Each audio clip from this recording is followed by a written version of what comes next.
ओम शांति। 16 मई 1977 माया की वार का सामना करने के लिए दो शक्तियों की आवश्यकता। मास्टर नॉलेजफुल, सदा सक्सेसफुल, सदा हर्षित बनाने वाले अवयव बाप दादा मंजिल के समीप पहुंचे हुए आत्माओं प्रति बोले। बाप दादा सभी बच्चों के पुरुषार्थ की रफ्तार की रिजल्ट देख रहे थे, नए अथवा पुराने।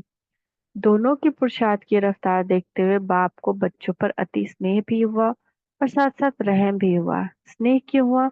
देखा कि छोटे बड़े परिचय मिलते परिचय के साथ अपनी यथाशक्ति प्राप्ति के आधार पर पास्ट लाइफ और वर्तमान ब्राह्मण लाइफ दोनों में महान अंतर अनुभव करते भटकते हुए का सहारा दिखाई देते हुए निश्चय बुद्धि बन एक दो को सहयोग से एक दो के अनुभव के आधार से मंजिल की ओर चल पड़े।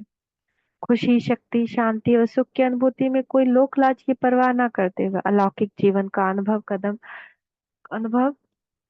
कदम को आगे बढ़ाता जा रहा है।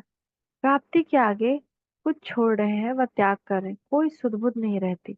बाप मिला, सब कुछ मिला। उस खुमारी व नशे में त्याग भी त्याग नहीं लगा। याद और सेवा में तन मन धन से लग गए। पहला नशा, पहली खुशी, पहला उमंग, उत्साह, न्यारा और अति प्यारा अनुभव किया। यह त्याग और आदिकाल का नशा त्रिकालदर्शी मास्टर ज्ञान सागर मास्टर सर्वशक्तिमान की स्थिति का पहला जोश, जिसमें कुछ होश ही नहीं।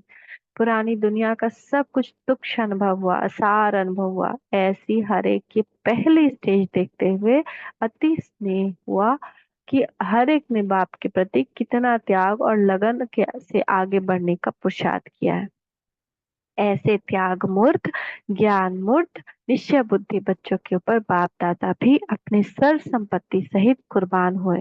जैसे बच्चों ने संकल्प किया बाबा हम आपके हैं, वैसे बाबा भी रिटर्न में यही कहते कि बाबा जो बाप का सो आपका। ऐसे अधिकारी भी बने। लेकिन आगे क्या होता है, चलते चलते जब महावीर अर्थात रूहानी योद्धा बन माया को चैलेंज करते हैं, विजयी बनने का अधिकार भी समझते हैं, लेकिन माया के अनेक प्रकार के वार का सामना करने के लिए दो बातों की कमी हो जाती है। वह दो बातें कौन सी है? एक, सामना करने की शक्ति की कमी। दूसरा, परखने और निर्णय करने की शक्ति की कमी। इन कमियों के कारण माया के अनेक प्रकार के वार से कब हार कब जीत होने से कब जोश कब होश में आ जाते हैं। सामना करने की शक्ति न होने के कारण बाप को सदा साथी बनाना नहीं आता, साथ लेने का तरीका नहीं आता, सहज तरीका अधिकारीपन की स्थिति। इसलिए कमजोर देखते हुए भी माया अपना वार कर लेती है। तो परखने की शक्ति न होने के कारण बुद्धि की एकाग्रता नहीं है। व्यर्थ संकल्प व अशुद्ध संकल्प की हलचल है। एक में सर रस लेने की एक रस स्थिति नहीं है। किस शक्ति की कमी? परखने की शक्ति की कमी। अनेक रस में बुद्धि और स्थिति डगमग होती है, इस कारण परखने की शक्ति कम हो जाती है और न परखने के कारण माया अपना ग्राहक बना देती है। यह माया है, यह भी पहचान नहीं सकते। यह रॉन्ग है, यह भी जान नहीं सकते। और ही माया के ग्राहक अथवा माया के साथी बन बाप को व निमित्त बनी हुई आत्मा को भी अपनी समझदारी पेश करते कि यह तो होता ही है। जब तक संपूर्ण बने तब तक यह बातें तो होंगी। ऐसे कई प्रकार के विचित्र पॉइंट संकेत माया की तरफ से वकील बनकर बाप के सामने व निमित्त बने हुए के सामने रखते हैं, क्योंकि माया के साथी बनने के कारण अपोजिशन के बन जाते हैं। माया जीत बनने की पोजीशन छोड़ देते हैं, कारण परखने की शक्ति की कमी। ऐसे वंडरफुल और रमणीक केस बाप दादा के सामने बहुत आते हैं, है ना। बहुत सारा पॉइंट देने लगते हैं कि मेरा ये रिएक्ट करना तो सही ही है, ऐसे में तो ऐसे ही होता है। तो पॉइंट्स भी बड़ी अच्छी अच्छी देते हैं, इन्वेंशन भी बहुत नई नई करते हैं, क्योंकि बैकबोन माया होती है ना। तो जब बच्चों की ऐसी स्थिति देखते हैं तो रहम आता है। बात सिखाते हैं और बच्चे छोटी सी गलती कारण क्या करते रहते हैं? छोटी सी गलती है, श्रीमत में मनमत मिक्स करना। बाबा कहा है नो, ऐसे में रिएक्शन नो, पीछे हटना है, तो हम उसमें और ही और ही और ही और कुछ ना कुछ मिक्स करेंगे। उसका आधार क्या है? अलबेलापन और आलस्य, अनेक प्रकार की माया के आकर्षण के पीछे आकर्षित होना। इसीलिए जो पहला उमंग उत्साह अनुभव करते वह चलते फिरते मायाजित बनने की संपूर्ण शक्ति न होने के कारण कोई पुरुषार्थहीन हो जाते हैं। क्या करे? कब तक करे ये तो पता ही नहीं, ऐसे व्यर्थ संकल्प के चक्कर में आ जाते हैं। लेकिन यह सब बातें साइड सीन अर्थात रास्ते के नजारे हैं, मंजिल नहीं। इनको पार करना है, न कि मंजिल समझकर यहाँ ही रुक जाना है। लेकिन कई बच्चे इसको ही अपनी मंजिल अर्थात मेरा पाठ है व मेरी तकदीर ही है, ऐसे रास्ते के नजारों को ही मंजिल समझ वास्तविक मंजिल से दूर हो जाते हैं। लेकिन ऊंची मंजिल पर पहुंचने से पहले आंधी तूफान लगते हैं। स्टीमर को उस पार जाने के लिए बीच भंवर में क्रॉस करना ही पड़ता है। इसलिए जल्दी में घबराओ मत, थको मत, रुको मत। भगवान को साथी बनाओ तो हर मुश्किल सहज हो जाएगी। हिम्मतवान बनो तो मदद मिल ही जाएगी। सी फादर करो, फॉलो फादर करो तो सदा उमंग उल्लास के जीवन में अनुभव करेंगे। रास्ते चलते कोई व्यक्ति या वैभव को आधार नहीं बनाओ।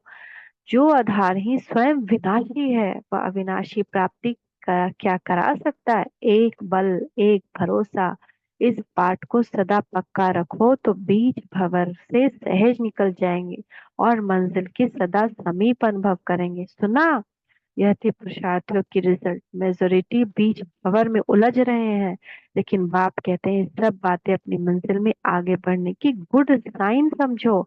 जैसे विनाश की गुड साइन कल्याणकारी कहते हैं, परीक्षाएं भी परिपक्व करने का आधार है। मार्ग क्रॉस कर आगे बढ़ रहे हैं, ये निशानियां हैं। इन सब बातों को देखते हुए घबराओ मत, सदा यही संकल्प रखो कि अब मंजिल पर पहुंचे की पहुंचे। समझा। जैसे बिजली की हलचल पसंद नहीं आती, एक रस स्थिति पसंद आती है, ऐसे बाप को भी बच्चों की एक रस स्थिति पसंद आती है। यह प्रकृति खेल करती है, लेकिन ऐसा खेल नहीं करना। सदा अचल अडोल रहना, अचल अटल अडोल रहना। ऐसे मास्टर नॉलेजफुल, सदा सक्सेसफुल, सदा हर्षित रहने वाले, माया के सर्व आकर्षण से परे रहने वाले, मंजिल के समीप पहुंची हुई आत्माओं को बाप दादा का याद प्यार गुड मॉर्निंग। नमस्ते बाबा, नमस्ते, शुक्रिया बाबा, शुक्रिया।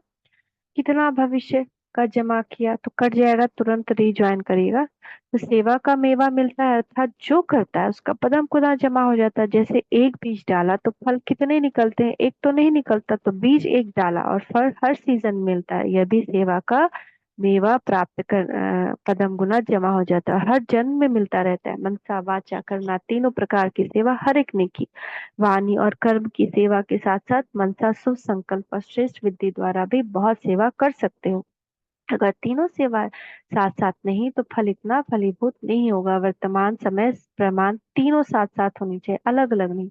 वाणी में भी शक्ति तब आती है जब मनसा शक्तिशाली हो, नहीं तो बोलने वाला पंडित समान होता है। पंडित लोग कथा कितना बढ़िया करते हैं, लेकिन पंडित क्यों कहते हैं? क्योंकि तोते मुआफिक पढ़कर रिपीट करते हैं। ज्ञानी अर्थात समझदार समझकर सर्विस करने में सफलता होगी। समझदार बच्चे तीनों प्रकार की सेवा साथ साथ करेंगे। चित्र कॉन्शियस नहीं, लेकिन बाप कॉन्शियस हो तो तीनों ही सेवा साथ साथ हो जाएगी।